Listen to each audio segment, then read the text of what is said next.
జై శ్రీమన్నారాయణ. ప్రియ భగవద్బంధులకు, భక్తాగ్రేసులకు, యూట్యూబ్ ప్రేక్షకులకు, వీక్షకులకు అందరికీ కూడా నమస్కారం. ఉగాది శుభాకాంక్షలతో అందరికీ కూడా స్వస్తి శ్రీ విశ్వావసు నామ సంవత్సర శుభాకాంక్షలతో ద్వాదశ రాశుల వారికి మరి గోచార ఫలితాలు ఏ విధంగా ఉండబోతున్నాయి అనేటువంటిది ఈ వీడియోలో తెలుసుకుందాం. విశ్వావసు నామ సంవత్సరంలో మరి ముఖ్యంగా కన్యా రాశి వారికి ప్రతికూల పరిస్థితులు ఏమిటి, అనుకూల పరిస్థితులు ఏమిటి, గోచారం ఏ విధంగా ఉండబోతుంది, ఏ దేవతార్చన చేసుకుంటే బాగుగా ఉంటుంది, పరిహారాలు ఏమిటి అనేటువంటిది ఈ వీడియోలో తెలుసుకుందాం. మరి కన్యా రాశి వారు ఏ నక్షత్రాల వారు అవుతున్నారు అని కనుక చూసుకున్నట్లయితే ఉత్తరా నక్షత్రం 2, 3, 4 పాదంలో, హస్త నక్షత్రం 1, 2, 3, 4 పాదములు, చిత్తా నక్షత్రం 1, 2 పాదముల వారు కలిసి కన్యా రాశి వారు అవుతున్నారు. వీరి యొక్క జాతక లక్షణాదులు కనుక గమనించినట్లయితే అందమైనటువంటి సుందరమైనటువంటి రూపలావణ్యం కలిగినటువంటి వారు, భోగభాగ్యములు సుఖములను అనుభవించేటువంటి వారు, మృదువైనటువంటి శరీరం కలిగినటువంటి వారు, నీతిపరులు, సత్యవంతులు, మరి మంచి వాక్చాతుర్యం కలిగినటువంటి వారు, మృదువైనటువంటి శరీరం కలిగినటువంటి వారు, నీతిపరులు, అలాగే మంచి ప్రకృతిని ఆస్వాదించే మనస్వభావం కలిగినటువంటి వారు, ఇతర ప్రదేశముల యందు నివసించడానికి మరి అధికంగా మక్కువ చూపేటువంటి వారు, మంచి ప్రియవచనములను పలికేటువంటి వారు, అలాగే బంధువులకు మరి మిత్రులకు మరి ఉపకారం చేయాలని చెప్పేటువంటి మనస్వభావం కలిగినటువంటి వ్యక్తులుగా వీరిని చెప్పుకోవచ్చును. అలాగే మంచి వ్యాపార దక్షత, నైపుణ్యం కలిగినటువంటి వ్యక్తులుగా వీరిని చెప్పుకోవచ్చును. అలాగే నృత్య, గీత, పుస్తక, వాయిద్యాది, చిత్రలేఖనాది వివిధ మరి కళల యందు ఆసక్తి, ప్రావీణ్యం కలిగినటువంటి వ్యక్తులుగా వీరిని చెప్పుకోవచ్చును.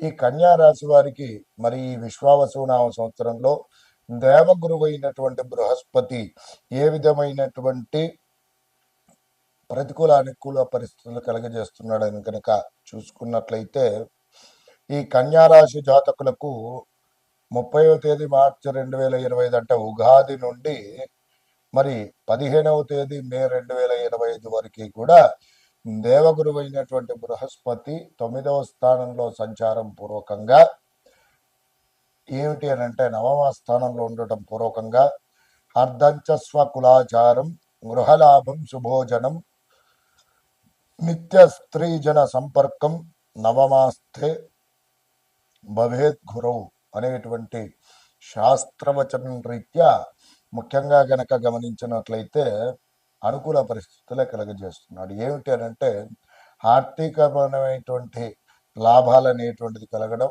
వ్యాపారంలో వృద్ధి చెందడం, గృహపూర్వకంగా మరి ఏమిటి చేసేటువంటి పనులలో ఆటంకాలు లేకుండా నిర్విరామంగా మరి వాటికి సంబంధించినటువంటి పనులు అనేటువంటి చక్కబడము, మరి మంచి భోజనము చేయడము, అలాగే స్త్రీ పురుషులు చక్కగా సౌఖ్యంగా ఉండడం, వివాహం కాని వారికి వివాహ యోగకారక సూచనలు, సత్సంతాన ప్రాప్తి, ఇవన్నీ కూడా మరి ఈ మే 15వ తేదీ 2025 వరకు కూడా కన్యా రాశి వారికి దేవగురువు అయినటువంటి బృహస్పతి ఉత్తమమైనటువంటి యోగకారక పరిస్థితులు కలగజేస్తున్నాడు. ఇక తదుపరి మే 15వ తేదీ నుండి మళ్ళీ ఉగాది వరకు కూడా మరి 10వ స్థానంలో గురువు సంచారం చేయడం పూర్వకంగా ప్రతికూల పరిస్థితులు కలుగజేస్తున్నాడు. అవి ఏమి కనుక చూసుకున్నట్లయితే ధాన్యనాశోధన ఛేదాం, వృధా సంచరణ భయం, స్వజనే ధూర్క్షణం చైవ నశమాస్తే యదౌషణో అనేటువంటి శాస్త్రవచనం రీత్యా ధనధాన్య నష్టాలనేటువంటిది కలగడము, మనస్సున భయం కలగడము, అలాగే బంధుజనులు దూషించుట, శరీరమున వాతరోగం ప్రవేశించుట, కుటుంబపరమైనటువంటి ఆర్థికపరమైనటువంటి ఇబ్బందులు, అనుకున్నటువంటి పనులు మరి మధ్యలో ఆగిపోవడము, విరోధములు, సంతానంలో కూడా విరోధములు అనేటువంటిది కలగడము, ప్రయాణాదులలో విరోధాలు సంభవించడానికి అవకాశాలు, ఉద్యోగులకు బదిలీ కావడం పూర్వకంగా మనస్సు చాంచల్యము, వ్యాపారస్తులకు ఆర్థికపరమైనటువంటి పురోభివృద్ధి సాధించలేకపోవడము, అలాగే ప్రభుత్వపరమైనటువంటి పర్మిషన్స్ రీత్యా ఎక్కువగా తిరగాల్సి రావడము, ఇలాంటి ఫలితాలు అనేటువంటి కలుగుతున్నాయి. కాబట్టి ఈ కన్యా రాశి వారు గురుగ్రహ ప్రతికూల పరిస్థితుల నుండి అనుకూల పరిస్థితులు పొందడానికై ఈ విశ్వావసునామ సంవత్సరంలో ముఖ్యంగా గురుగ్రహాన్ని ఎక్కువగా ఆరాధన చేయండి. మరి గురుగ్రహానికి సంబంధించినటువంటి ధ్యాన శ్లోకాన్ని ప్రతినిత్యం పఠించడం, గురుగ్రహానికి చక్కగా గురువారం రోజున అభిషేకం నిర్వహించి చక్కగా పసుపు రంగు గల వస్త్రం స్వామికి సమర్పించడం, పసుపు రంగు పూలు సమర్పించడం, పండ్లు సమర్పించడం, ఆవు నేతితో పసుపు రంగు గల వత్తితో దీపారాధన చేయడము, శ్రీ గురు దత్తాత్రేయ స్వామి వారి ఆరాధన చేసుకోవడం, ఉడకబెట్టినటువంటి శనులు తప్పకుండా దత్తాత్రేయ స్వామి వారి దేవాలయంలో ప్రసాదంగా వితరణ చేయడం, అలాగే ఆవులకు సమర్పించడం పూర్వకంగా గురుగ్రహ ప్రతికూల పరిస్థితుల నుండి అనుకూల పరిస్థితులు తప్పకుండా పొందుతారు.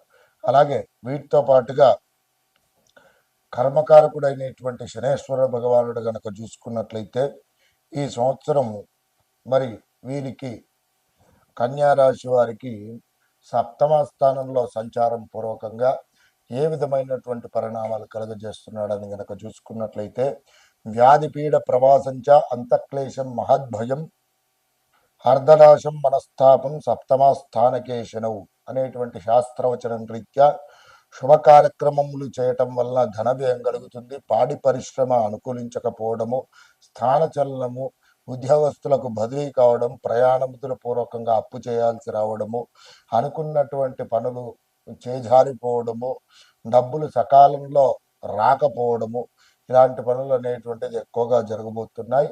కాబట్టి ఈ సంవత్సరం కన్యా రాశి వారికి కనుక చూసుకున్నట్లయితే కాస్త గురుబలము మే 15వ తేదీ వరకు కూడా అనుకూలంగా ఉంది. తదుపరి గురు శనేశ్వరుడు భగవానులు ఇద్దరును కూడా అనుకూలంగా లేరు. కాబట్టి శనేశ్వర భగవాను కనుక చూసుకున్నట్లయితే పరిహార మార్గాలలో పూర్వకంగా ప్రతినిత్యం కూడా శివ పంచాక్షరి నామజపాన్ని చేయండి. ప్రతి శనివారం ఆంజనేయ స్వామి వారి యొక్క ఆరాధన చేయడం, శనివారం రోజున శనికి తైలాభిషేకం చేయడము, శమి వృక్ష ప్రదక్షిణాలు చేయడము, అలాగే శనికి నల్ల నువ్వులతో అర్చన చేయడము, నువ్వులు బెల్లము కలిగినటువంటి ఉండలుగా చేసి ఆవుకు నైవేద్యంగా సమర్పించడం, విధంగా చేయడం పూర్వకంగా ఉత్తమోత్తమైనటువంటి పరిస్థితులు పొందుతాయి. అలాగే ఈ కన్యా రాశి వారు ఏదైనా ఒక శనివారం రోజున తప్పకుండా శివాలయంలో అన్న సంతర్పణ కార్యక్రమం నిర్వహించినట్లయితే ఉత్తమ స్థితిగతులు పొందుతారు. అలాగే వీరు ఏ దేవతార్చన చేసుకుంటే బాగుంటుందంటే తప్పకుండా శ్రీమన్నారాయణమూర్తి స్వామివారి యొక్క శ్రీ విష్ణుమూర్తి ఆరాధన చేసుకున్నట్లయితే ఉత్తమమైనటువంటి యోగకారకమైనటువంటి పరిస్థితులు పొందుతారు. అలాగే వీటితో పాటుగా శ్రీ విష్ణు సహస్రనామ స్తోత్ర పారాయణ చేయడం చాలా ముఖ్యమైనటువంటిది. అలాగే ప్రతినిత్యం కూడా పఠించవలసినటువంటి నామజపం గనక చూసుకున్నట్లయితే ఓం ప్రీం పీతాంబరాయ నమః అనేటువంటి నామాన్ని ప్రతినిత్యం 27 సార్లు పఠించండి.